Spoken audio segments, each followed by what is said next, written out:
Okay, so good afternoon, everyone. Thank you for tuning in to Epilepsy Action's first ever Instagram live Q&A. We're here, Rosie. Yeah.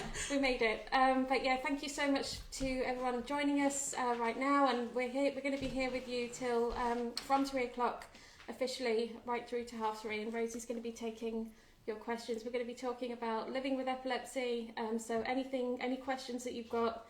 That you want to kind of ask, and no question is too stupid, is it? I think there's just any question that you've got, because epilepsy is such it's just a wide-ranging condition, and it has such a wide, a huge impact across all areas of life. But I think everyone, whether you've got epilepsy or you're facing a new diagnosis, or one of your loved ones has got the condition, I think everyone can resonate with just what a big impact it can have on someone's life, and how important it is to get that support. So that's why we're here this afternoon.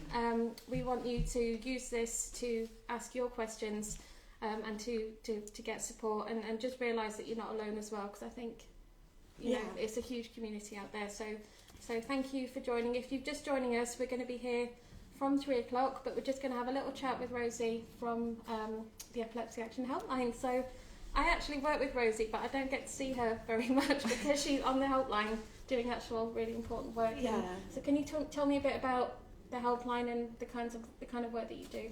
Yeah, so on the helpline, our main job is to answer any questions anybody has about epilepsy, and to try and give as much information as we can. We're not medically trained, so a lot of the time it's advice and things like that that we already know of and that's on our site and stuff. So the main thing we do is we answer phone calls, but we also answer emails and texts and anything that comes through social media.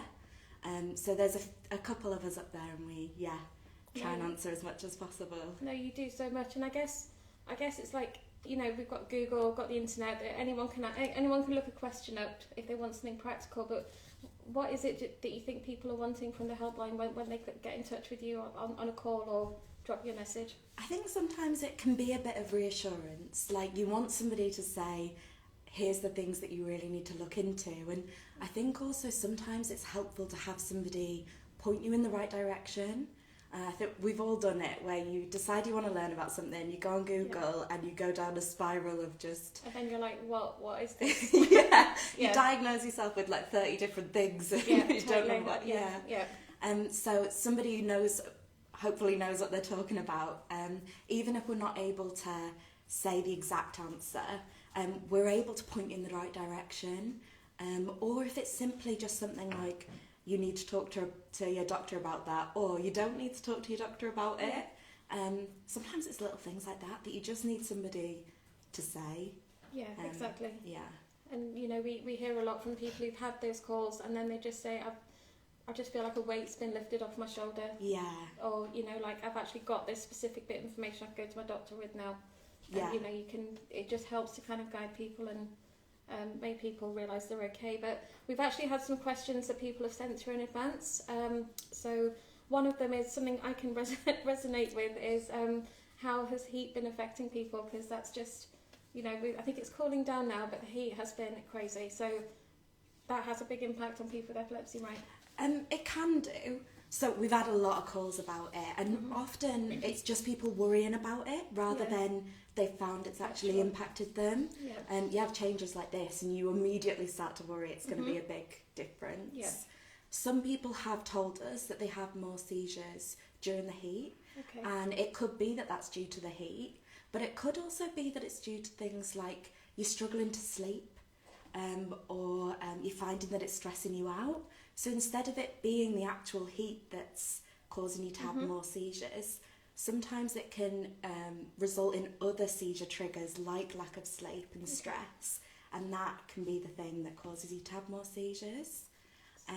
So I guess it's about kind of knowing yourself a bit, knowing, because epilepsy is so individual as well. So what's one trigger for someone, it could be a very different trigger for someone else. But the main advice that we've got for that is simply just to follow you can find the guidelines on the NHS and things, and it's just guidelines for staying cool. wear loose clothing, don't have a big duvet when you're trying to go to bed. Don't have two duvets, like, yeah. Yeah. Like, I think that'll be coming around soon. It's starting to change already. Yeah, it's going to switch really quick. Yeah, exactly. But another question we actually got, kind of not the same but related, is like, why can't I sleep? But I think that's not necessarily a heat related thing. As you said, it can be, sleep in itself. If we all know what it's like if you don't sleep well, it can have a big impact on the next day. But when you've got epilepsy as well, so some people with epilepsy find that their sleep is affected, and we do know that people with epilepsy are more likely to struggle with their sleep for a variety of reasons than people who don't. And that can be due to epilepsy itself, or it could be due to medicine. So there's medicines like lamotrigine, and that can affect people's sleep and can make it harder to sleep. But when we do talk about medicines, one of the important things to remember is it's not going to affect everyone. Yeah. You see the side effects of a medicine, you decide that every single one of those things is going to affect you, which is understandable, but it really doesn't have to be the case. But for some people it can be a problem. And then again, like with the heat, sometimes it's the simple things that are the answers. Yeah. So it can just be stuff like, and I know we're all guilty of it, sitting on your phone just before you go to bed, trying not to do that, or trying to make sure you go to the bed at the same time every night. That routine, that kind of, we know that can help people. And then there's also organisations like the Sleep Charity. We don't work with them directly, but some people do find talking to somebody who has training in directly related to sleep can be helpful for them. That's something. You could also go to your GP, and they might be able to support you with that as well. There's lots of options. Definitely. So so just taking again, it's practical steps, but sometimes it's just good to talk through that with someone. Yeah. And what kind of calls do you get in general? Like topics? Are there any like big topics that you get? Yeah, I mean, all sorts. All of so them. it's wild. Yeah. We get driving a lot, which is really understandable, because I think for people wanting to learn to drive, or if you've had your licence taken off yet, it can be quite upsetting. Yeah. And also the rules around driving they are confusing. I've been doing this job for a while and I still get a bit lost sometimes. So it's useful to sort of have somebody there who can say, this is what you need to do, we do know what the DVLA have said, members of our team are in contact with them, so we know we're giving the right advice out. Exactly, and I think things change a lot, don't they? So, if people are contacting the helpline, we obviously will have answers there and then, but sometimes you might have to go away and kind of... Yeah, we do that a lot, yeah. If somebody does call and you think this is a bit of a silly question, or they might not know the answer, and if there's a reason that we don't know the answer, or nobody in the team does, we don't drop it. We will ask to have an email and your email address, and if we can find anything else, we'll have a little look in and try and send it, if it's within our remit. If it's medical advice, we're not really, can't do that one. But any question, just ask away. And I think we're coming up to 3:00 now, so thank you to everyone who's on the session already. If you're just joining us, my name is Chantal, and this is Rosie from the Epilepsy Action Helpline, and this is our very first Instagram Live Q&A session that we're bringing to you, just to talk about the helpline really, and just for you to ask any question about epilepsy, whether it's living with epilepsy, working with epilepsy, anything, because it affects so many different aspects of your life. Then just ask away, and then we will answer. We'll do our very best to get through them. And if we don't get to your question in the next half an hour, then you can drop us a DM as well, and I'll remind you of those details at the end. Rosie, just tell me a bit about, like, what is it that you really enjoy working on the helpline? What is it that makes that difference for you? Yeah, it's just being able to support people is really lovely.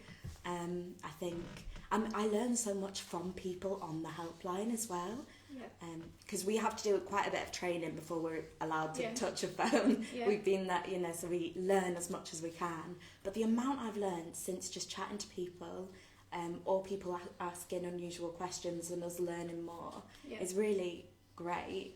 And it's also just nice to know that you can support people. I think because I've answered so many calls now, it means that, or it's supported me in knowing what people might want. Does that mean, okay? I think sometimes when you get something like a diagnosis of epilepsy and somebody asks you if you have any questions, and you have no idea if you have any questions or not. Yeah, it's just like, it must feel like it's completely like just being in the dark. You're just like, Yeah. what is happening? Yeah.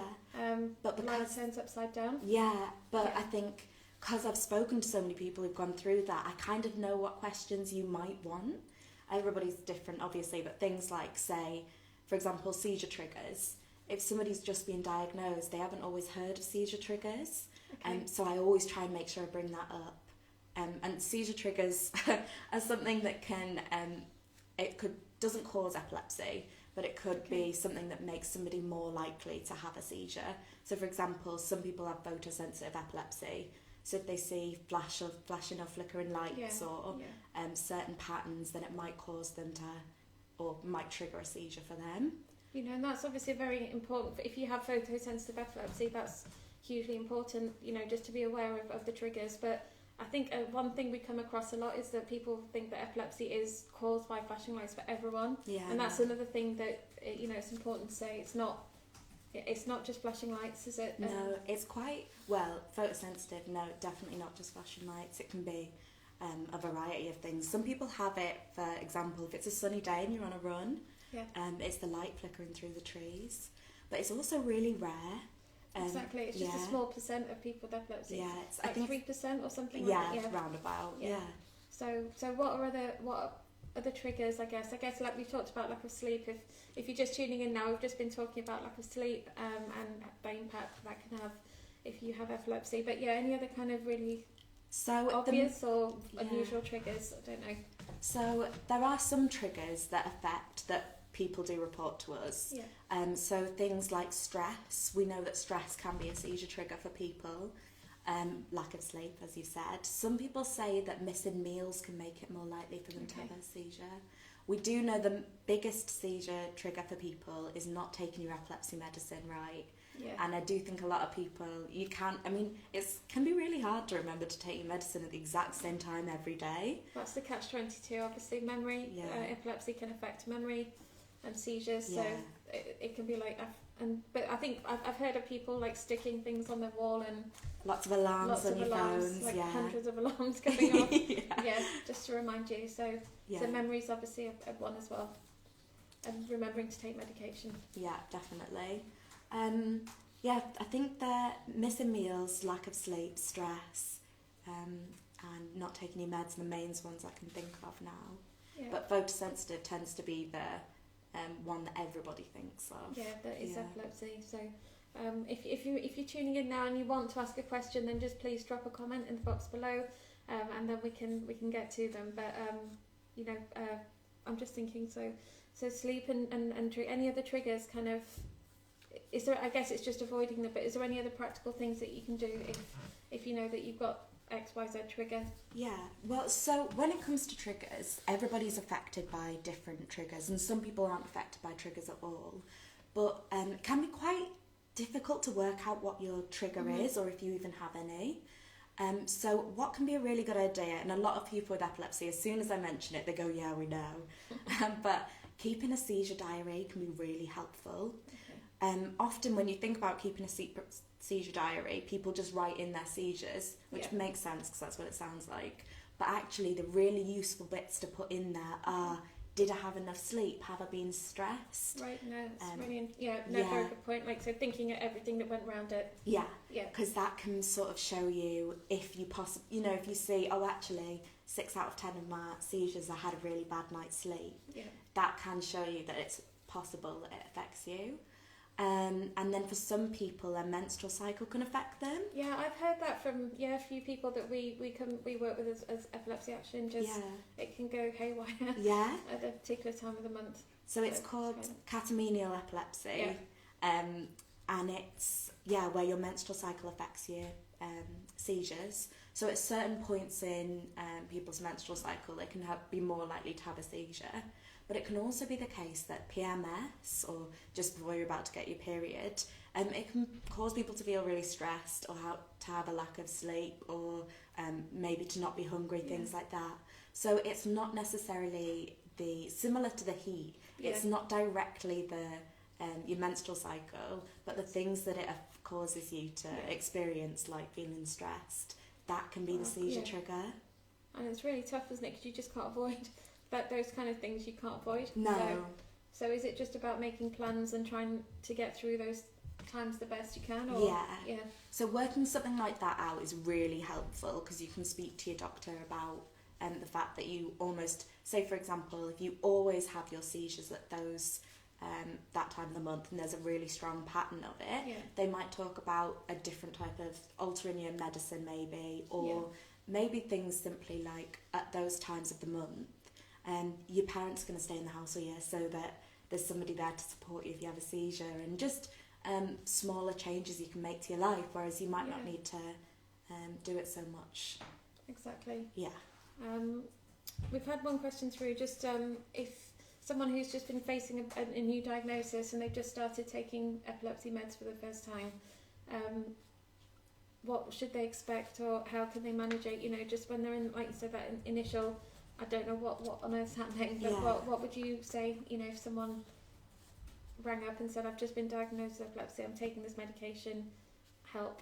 Yeah, well, I mean, the first thing is 5 out of 10 people, when you get they find that their first epilepsy medicine supports them and can help to stop their seizures.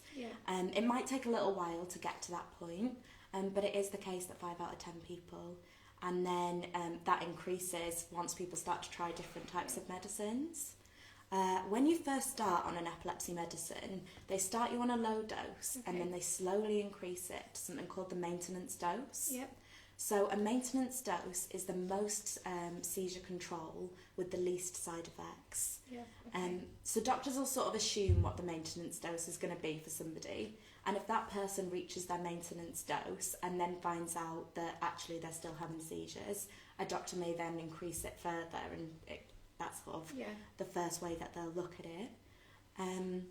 It is possible that you might experience side effects.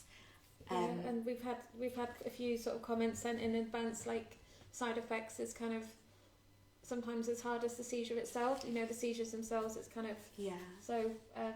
A lot of people do tell us that once they've been on a medicine for a little while, their side effects lessen or stop altogether. So it doesn't have to be the case that a side effect is going to impact you for the rest of your life, or however long you're on that epilepsy medicine.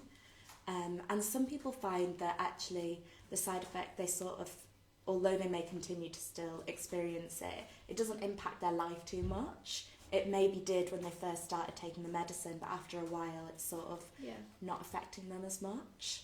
But if you are really struggling with a side effect and it's persisted, you can go to your neurologist and say, I'm really struggling with this, because there's lots of different types of epilepsy medicines, and it's possible that maybe you need to just look at a different one, and your neurologist will work with you to do that. Exactly, and there are different seizure types as well, aren't there? So it's not just one seizure. So is it something like 60 different types of seizures? Which I think a lot of people, again, it's like they think tonic-clonic seizures, or they don't quite understand how they don't always know how much how many different seizures there are. Yeah, no, you're right, it's 60 different types, which is crazy, or it was to me when I found that out.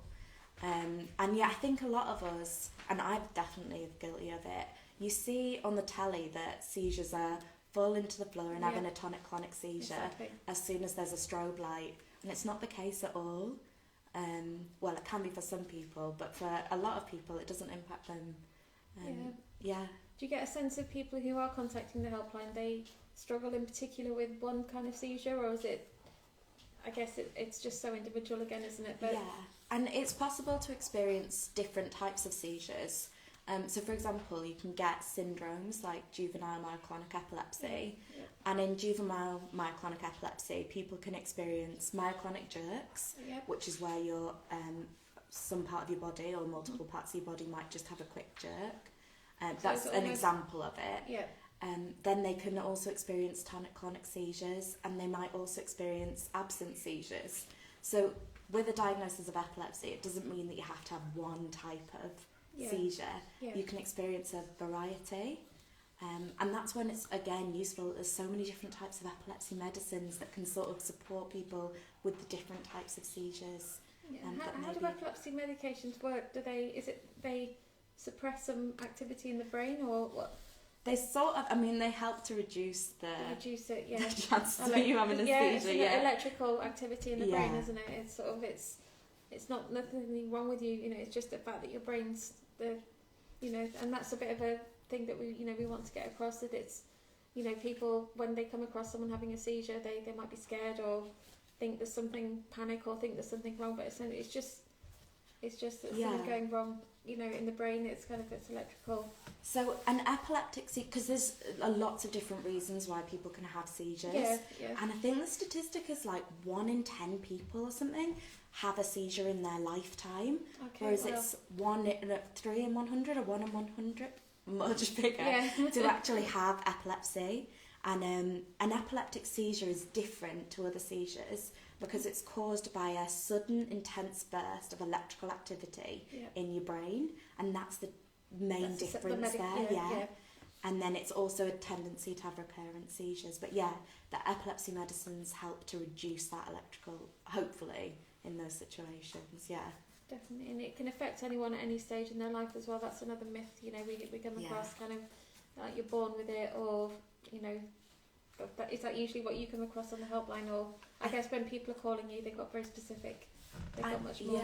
I speak to a lot of people who'll say, oh, no one in my family has it, no one, and that doesn't have to be the case. It's not genetic. It can be genetic, but it doesn't have to be. We don't know. There isn't that much research into it. If it is a genetic thing, we don't know for definite which genes are causing it and stuff. And so a lot of people, there's no history of epilepsy in the family, and other people there is.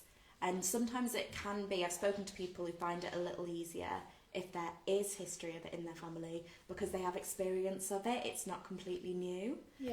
That's not the case for everybody, but for some people, And epilepsy can start at any time in your life.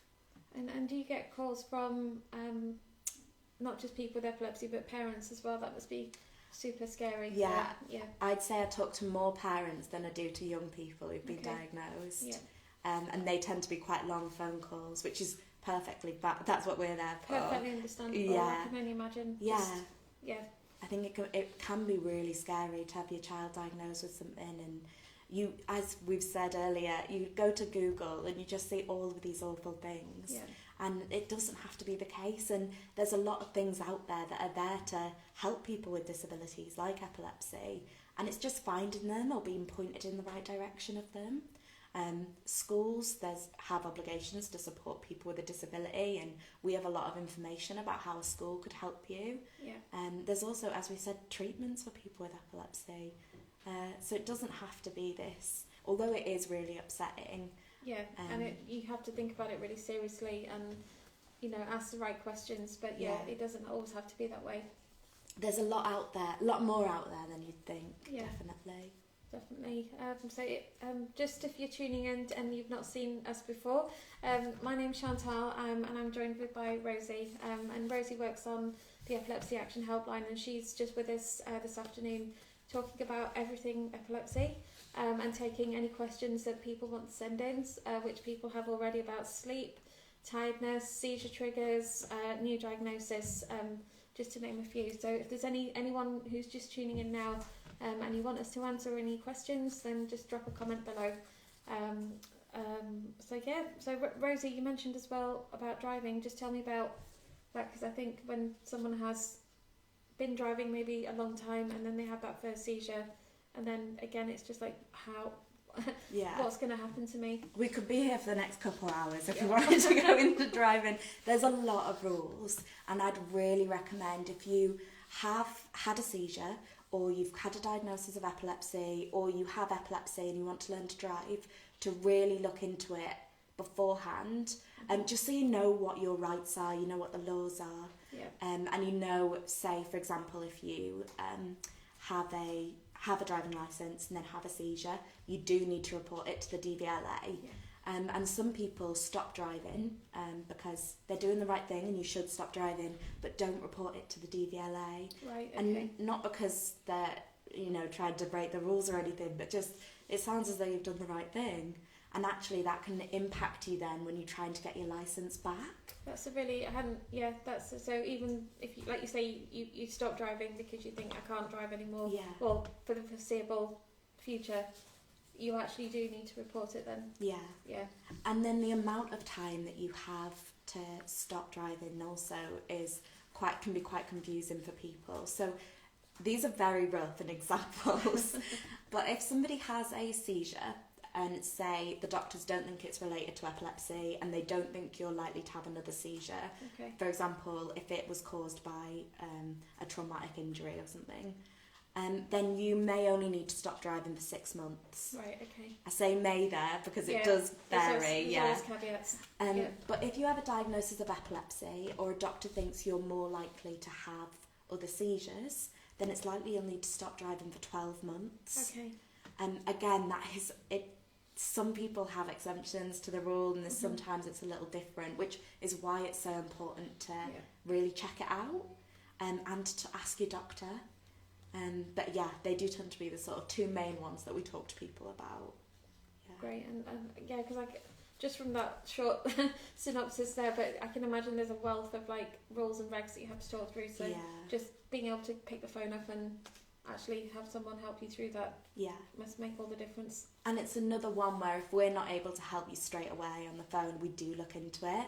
And some of our team are like amazing when it comes to DVLA, so we'll get it. So we'll go and try their absolute best to get that answer for you. Yeah. Because it must have an impact. So like if you drive to work, you need to get to work, and then suddenly you're like, how am I going to get to work? How am I going to keep going? That can be really scary as well. And I guess work is a big topic that certainly we come across on the sort of social media side of things. But do you get a lot of calls on employment, and like, do people struggle in the workplace, or what's your kind of? They can do. It's difficult because, as we've said quite a few times, epilepsy affects everybody in such different ways. Like, if you have seizures in your sleep and only ever in your sleep, you may not necessarily need to worry about work so much, whereas other people have uncontrolled seizures, in which case it is important that their employer is really aware of it, and they have risk assessments and care plans and things like that. And we have loads of information about it on the website. I think it's one of the things we've got a lot on there we're supportive with. And there is things out there. So say, for example, I do speak to people who are a bit concerned about applying for a job or feel as though they might not be entitled to get a job, or that they're going to be discriminated against. And that's really understandable. Definitely. And unfortunately, it is true that in some workplaces that can be the case. But it doesn't have to be. Yeah. And there are things out there that are there to support people with disabilities. So there's a wealth of them, but one example is the Disability Confident Employer Scheme. Yep. And it's a government scheme, and Epilepsy Action's part of it. And a lot of different organisations are. And the scheme is simply that they have said that they are they're committed to employing people with disabilities. So if you have a disability like epilepsy and you tell them that when in your application, if you meet the minimum requirements, you'll get a job interview with them, which is great because you might not have been able to get your way through to that job interview. And then you're going to be based on your skills rather than, you just not being able to get there, which is really good. And a lot of organisations are signing up to it. Because it's beneficial to them. Yeah. Somebody having a disability doesn't have to mean they're a problem. It can actually mean that you just have a more diverse workforce. Exactly, and it's just because it's sort of you get different strengths, don't you? If you're facing seizures regularly or semi-regularly, it gives you a bit of a different outlook on life. I think that's what I hear anyway from a lot of people that we talk to. It just it's made them who they are almost. It's kind of if you have a disability, you're going to be able to, not in every way, but maybe relate to other people who have disabilities. And that means that organisation then has an understanding of a much bigger percentage of the population, whereas they might not have had that if they don't have anybody who has a disability.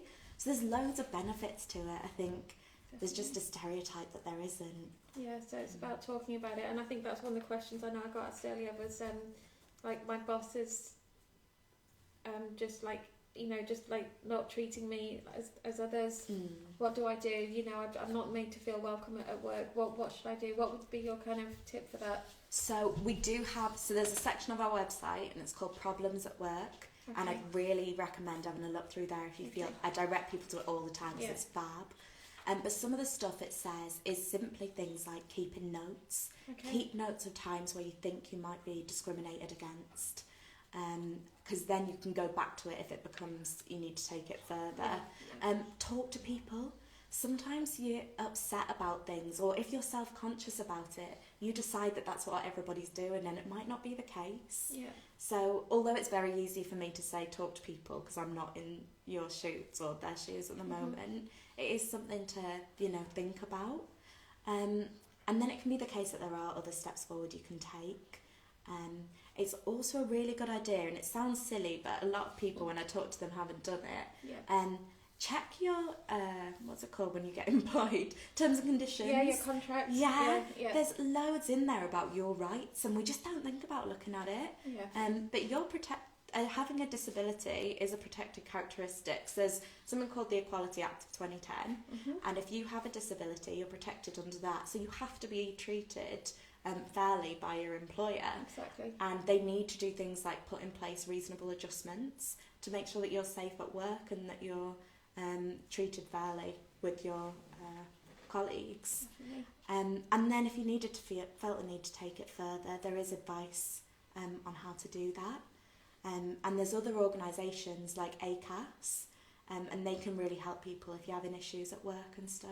No, that's really, really helpful. Yeah. So yeah, don't forget that there is practical support as well as like, we know we have the whole community like that on our helpline. We don't just answer calls, we take messages on social media as well, and there's a whole community of people there. So if you know, throw out those questions to people as well who have epilepsy and who are living with it as well, because they often have some insights that, you know, everyone has a different take on things. So it's definitely worth going to social media as well, on whether you're obviously on Instagram or on Facebook and Twitter. You know, we have loads of people asking all sorts, and we're learning all the time as well. And there's a forum called Health Unlocked. Yep. And that's really, I'd see a lot of people write things in there as well. So yeah, I'd have the epilepsy action part of Health Unlocked. Yeah, I talk to a lot of people, or we see a lot of people on there as well, which is good. Great stuff. And do you get any more like unusual questions, or is it, you know, we've talked about some quite serious things there, but I don't know, it's important to keep a sense of humour, I guess, sometimes with these things. It's sort of, do we get... I have the best time. Like, a lot of the time, it can be really difficult conversations, but that doesn't have to mean that it's really upsetting. A lot of the time, because you've given someone some answers and they've been looking at it, it's actually a lovely conversation. Yeah. In some cases, obviously, it's just really difficult hard, and somebody might not want to hear you chat or laughing or whatever. But a lot of the time it's really interesting and nice to chat to people. And yeah, we talk about some really unusual stuff, like which is helpful because I learn so much. Yeah. But yeah, I can't think, which is wild because I know as soon as this camera turns off, I'll have about 50 examples. Yeah. But yeah, we're definitely not just driving a new diagnosis. Yeah, it's not unemployment. Yeah. And then medication, I guess there are always new medication options coming through. We talk to people about school quite a bit. Yeah. Whether that's parents or people going to college and school, and just about what support you're entitled to and things. And a lot of it you wouldn't know. So, for example, some people with epilepsy might be entitled to extra time on exams. Okay. And you don't necessarily, I definitely didn't know that until I started this job. I knew that for people with, say, dyslexia. But if you have epilepsy, some people are entitled to extra time. Some people are entitled to, say, a voice recorder and things like that. So there is actually, it's another one where there is support out there, we just don't know about it. Yeah. And I think, you know, working here, we sort of, you think that everyone just automatically might know that because it's just, but it's just reminding people that there is support out there. Yeah. And so school as well. I guess, how do people with epilepsy struggle in school then? How could that impact them? I mean, we know that epilepsy can really affect people's memory, whether that's epilepsy itself or your epilepsy medicine. And so just being if you're compared to someone next to you who has no issues with their memory, it's really difficult to suggest that you're going to be able to remember as much as a teacher might have said for half an hour than somebody else. So that can affect you, which is where things like recorders can be really helpful for some people. Yeah.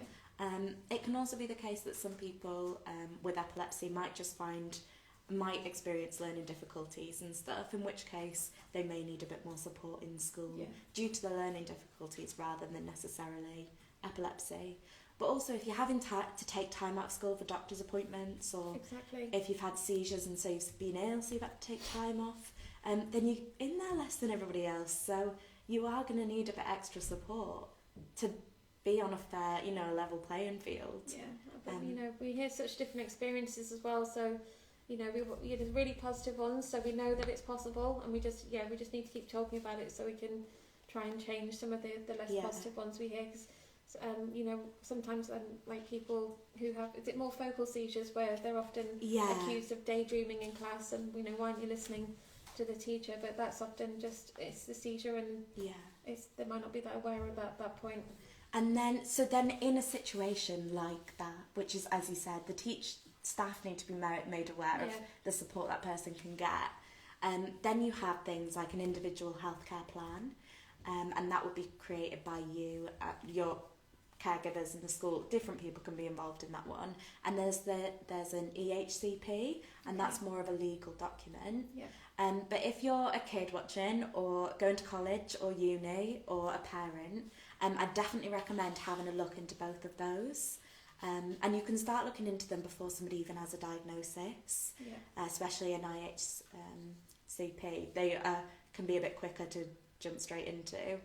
But definitely have a look at those. Yeah, so if anything, you've been watching and anything that's resonated and you want to find out more, you can head to our website, or you can drop us an email at the helpline, or give us a call, or ask us a question on social media, whatever way that you feel comfortable asking whatever question that you want answers to, then we are here to help. And so I think one of my last questions, Rosie, is if anyone's watching and they're just thinking, I've just been diagnosed with epilepsy, how am I gonna get on? What would be your words of reassurance, just to say you've got this? I think the main thing is, or not necessarily the main thing, but you're not alone in it. It's not uncommon.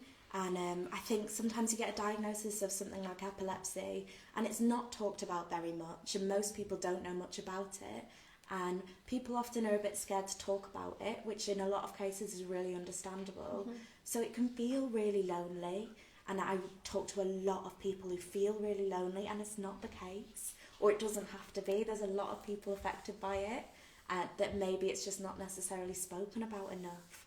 So you're really not alone in it. And there's lots of support out there, whether that's from us answering any questions you've got, support groups, social media where you can talk to other people. There's a lot there. It just doesn't always feel that way at the start.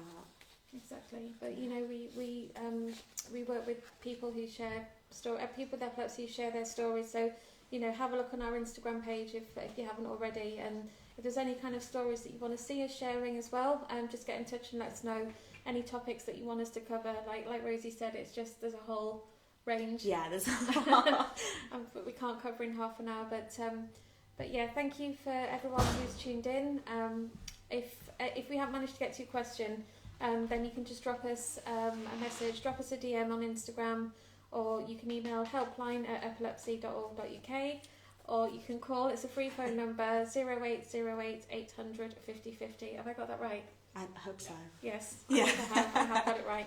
Or any Facebook, Twitter, whatever. Just find us and send us a message.